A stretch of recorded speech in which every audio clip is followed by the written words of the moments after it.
We're at the front gate of Fort Hood in the city of Killeen, Texas with Mayor Dan Corbin of Killeen. Mayor, welcome to Breitbart, Texas, and what a tragic day for your community. It was a horrible day. We've had, unfortunately, too many of those in our history, beginning at October 1991 with the Luby's massacre, where 23 of our citizens were killed. We had the November 5th, 2009 shooting where 13 people were killed on Fort Hood. We've lost hundreds of soldiers who deployed to the war in Iraq and Afghanistan, who've been killed in combat.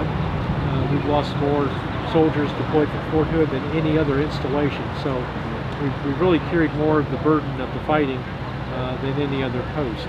These are brave young men, and it just hurts so bad. It makes you so sad that they should be at a safe place. They've made it safely back from combat. Now they get killed here at their home. It really was a kind of a senseless thing. Have you heard anything about the motives of the shooter, Specialist Lopez? I have not, and if I did, I wouldn't share it. Okay. What impact does this have on your community here? I think you have a large number of the soldiers and their families that live in the city of Killeen. We are a town of 134,000. We're the largest town in the area. We share grief along with the other military communities in Copperas Cove, Harker Heights, Nolanville, Lampasas, Gatesville, Belton, Temple. All those cities are doing whatever they can to help Fort Hood in its time of need. I'm a Vietnam veteran. I decided to make this my home when I got out of the Army. Like so many other people in our community are retired or former military.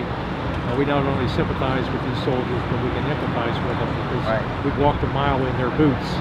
So, it's like family. We are really close-knit community. We greet the soldiers when they depart Fort Hood for their deployments. We greet them when they come back. We extend the hand of love and friendship to them. It's so sad when something like this happens in our community. Mayor, you mentioned the tragedy of the Luby shooting. Out of that grew the Texas concealed carry law that allows citizens of the state of Texas to carry a weapon to defend themselves. Yet these soldiers that put their lives on the line for this country are not allowed to do that very same thing inside the gates here. Do you think that should change, or should soldiers be allowed to carry? Well, I think General Milley has spoken on that. General Milley is a very bright man with a lot of experience. He has a bachelor's from Princeton and a master's from Harvard, and is a brilliant man who's well-schooled and knows the issues. It's his opinion that they should not carry, and it would be hard for me to argue with him. Okay. It seems that mental health seems to play a commonality in all of these mass casualty shootings that happen. In this case, he was suffering from anxiety, depression, and various other mental disorders, the general said last night. What impact or what services are available in your community for soldiers that come back from Iraq and Afghanistan and need treatment and help? Well, Fort Hood has really, since the war started, beefed up the number of people involved in mental health. Not only do they have military psychologists and reservists that they brought in, but they have many contractors who are working in the mental health area.